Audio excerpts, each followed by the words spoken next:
All right, it is vlog number 5. It is August 18th, 2024, and I have to be realistic with myself that with 10 days to go, this armor, at least in a completed form or even a semi-completed form, is probably not going to happen for DragonCon. And it bums me out. DragonCon is my big con of the year. But I have to be honest with myself that killing myself for the next 10 days may not result in an armor that's wearable, that is something that I even want to show off.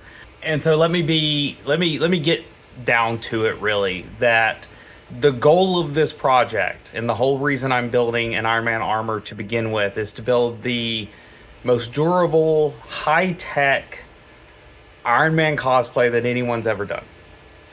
And by rushing it, by trying to get it done by what is kind of an artificial deadline when we think about these projects long term, then I have to realize that what I'm doing is a disservice to myself and is a disservice to the project and everyone that has been keeping up with me for this long. So what I want to do here is just to walk through the garage, show you everything that I have going, that I have out here in the garage, and just give you an understanding of the scope of this project if you really haven't been able to wrap your head around it, or if I haven't disclosed everything I'm working on. That'll give you kind of a better feeling of why I don't think I'm going to finish, and why I think it's important that I take my time and do this right. Let's start off with what's right next to me. All right, so what I have here on the table and on the floor is all of my sanding operations. This Do 3D Mark 46, Mark 47 V2 is just an absolute mess of individual parts. I chose this on purpose though because this allows a lot of modularity, allows me to do a lot of testing and replacing if I need to of parts, but it's a lot of sanding, and as you can see here, I'm really happy with my progress. This is the box that's not done. These are the boxes that are done. And so but this, keep in mind, this is the first round of sanding. This is just taking the layer lines down with some 80 and some 120 grit machine sanding here. But I still have to do second round sanding once I have done filler primer and filling in, the mistakes and stuff on each of these prints. And I will tell you that the nylon, the carbon fiber nylon, is not a forgiving material. It doesn't come off as great as you'd want to. And so this is where I am. The operation is going heavy. I've spent 8 to 10 hours probably, that's just off the top of my head, on what I have done here, but that's the state of the armor itself.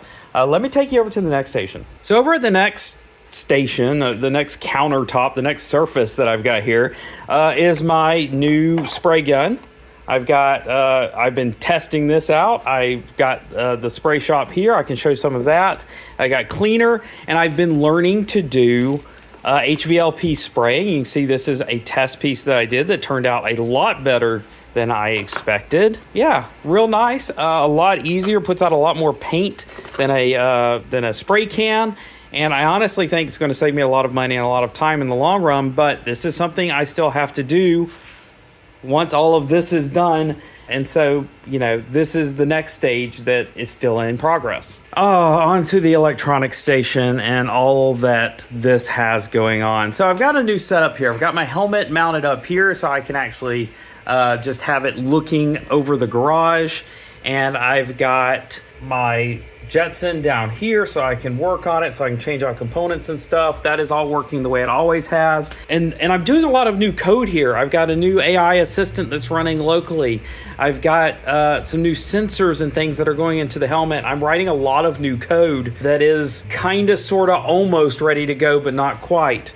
We have my new Mark 47, Mark 46 helmet here, which again, new tech, new motorization, new displays, that is kind of, sort of, not really ready to go. A lot of these are in a very similar state of completion, whereas they're 50 to 75% done, and I'm working all this in parallel because a lot of things are just done in stages while something else is printing or something else is, you know, the code is being written or whatever the case may be. And for the record, I'm still not done printing everything. Every time I turn around and think that I'm almost done printing, there are always pieces still left on this armor. I'm up over, I think, 50 pieces of armor because it's such a modular build, and things are still printing. And sometimes they come off the way I want them to, and sometimes they don't. Again, this isn't PLA. Not everything comes off the printer the way you want it to, and there has been plenty of reprints when something doesn't turn out the way I want it to. Oh, and thank you to Polymaker for providing all of this filament. I mean, I've got at least $1,000 worth of filament into this build so far. It's one of the reasons that I really can't screw this up. They've invested a lot in this build for me. They have been absolutely fantastic, making sure I have all of the materials I need. I can't tell Polymaker thank you enough for what they have provided for this build. And for the record, here's a sneak peek at the filament that I've gone through. These bottom ones are 2 kilogram spools. Top ones are 0.5 kilogram spools. Still printing. And of course, maybe you've seen on some other social media platforms, my wonderful frozen Sonic Mega has decided that its power supply just can't take anymore, and this machine is now on the fritz. This was a very important component to this whole thing at this point because it was how I was getting the detailed parts for the print done. It's how I was going to do the lighting. It's how I was going to do some of the helmet details. And it doesn't look like I've got about 3 more days before this power supply replacement shows up. And this is going to be sitting here not printing until then. It's a pretty big setback. It's going to set me back about a week of not being able to print resin components, which just sucks. Also here on the table, this is important. I've printed some of this stuff in this wonderful new filament. Their Sonic, this is Polymaker Sonic filament for printing fast. It produces beautiful PLA parts, and like I said, it produces them quickly, which has been very important for prototyping. So I've been using some of this filament for prototyping as I've been working on, you know, the final components over there. And I'm working on, you'll notice on the back of these parts from Do 3D, you can screw these components together rather than having to glue them, which makes it modular and wonderful. I much prefer mechanical connections to gluing them together whenever possible. And so right here, I'm about to test that mechanical connection using the melt-in inserts and some M2 screws, and we're gonna see how that works. I still have to test this to make sure it even works. If not, we're back to CA glue and what is this? The Instaset. From Bob Smith Industries, which is just a fantastic product, not sponsored for this video. Did I mention you need an arc reactor? And I still need to spend time on that arc reactor because every model I've tried so far doesn't work great. By the way, I do have a good one. I just haven't had time to print it and test it. And last but not least, I do have flexible components that I still need to figure out. Things like the back of the knee, the elbows, the fingers, all of that, which is still under construction. And I don't want to shortchange anything.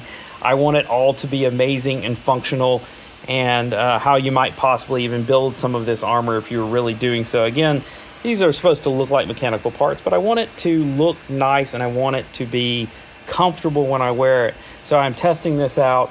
eSun has been a fantastic company, and I've done a lot of testing on flexible materials, and I really like their TPE material. There's going to be a dedicated short video on this material from eSun, but I reached out to them after testing it, after buying it myself, and after finding it was like the best flexible filament I had tested for functional parts like this. So more on that later. So that about does it for this one. Again, just a quick trip around the shop to show you the state of things and to show you all of the different pieces going into this build.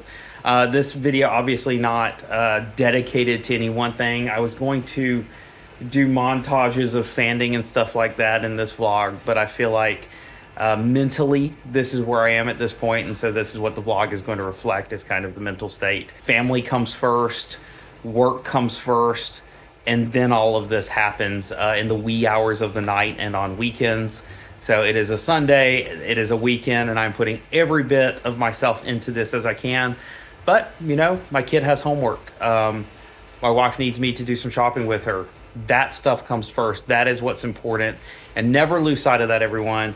Hold family close, take care of one another, keep your projects coming, keep the passion, and they will come and they will get done. And I will see you at Dragon Con with whatever I happen to get done by then, and I'll be happy to share all of these details with you. I can't wait to see you there.